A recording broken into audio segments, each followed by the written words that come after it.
Welcome to my presentation. My name is Makiko Hirata.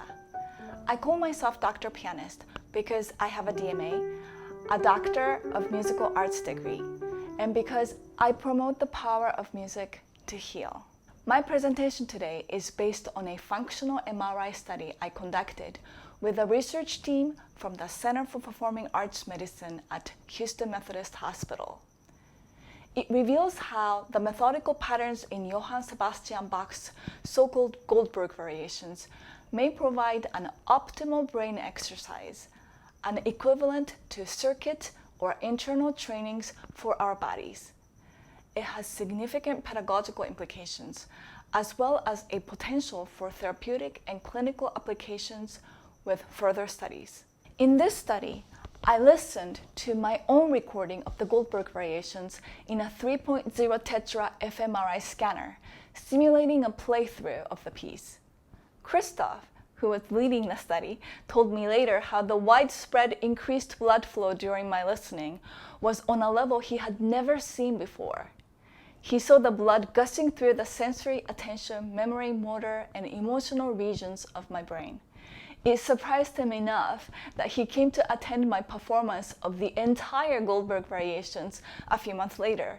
It is not a negligible commitment, considering that the piece, from its first note to the last, can take over 90 minutes.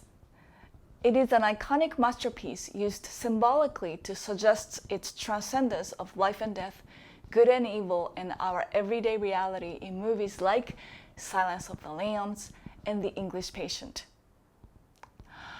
Bach was fanatic about numbers. Let's take, for example, the number 32 that can be seen throughout this magnum opus. Goldberg variations consists of the opening aria, 30 variations based on the aria's 32-note baseline, then restating the opening aria, thus dividing the whole piece into 32 distinct parts. Most of the variations consists of 32 measures, and the first publication of the piece, which Bach oversaw, was printed in 32 pages.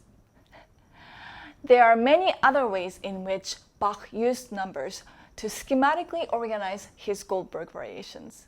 Most significantly for this study, the 30 variations are organized into 10 groups of 3 variations, each respectively an exercise in style, keyboard technique, and counterpoint, a compositional technique as many of you already know.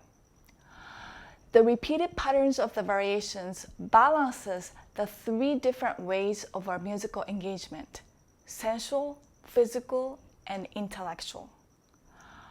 Bach helps us avoid excessive overuse of any one part. Thus, despite the difficulty and the length of the piece, one rarely hears of a player suffering from an overuse injury from preparing a performance of this piece.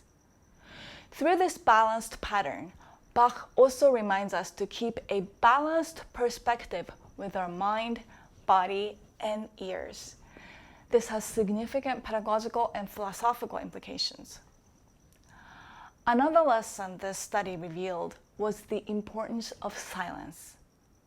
Between each variation, I was given 20-second silent periods to obtain a baseline for the fMRI analysis. However, the brain showed similar levels of activity during the silence to when I was listening, while in slightly different regions, indicating the necessity of silence in the processing of emotional and musical input.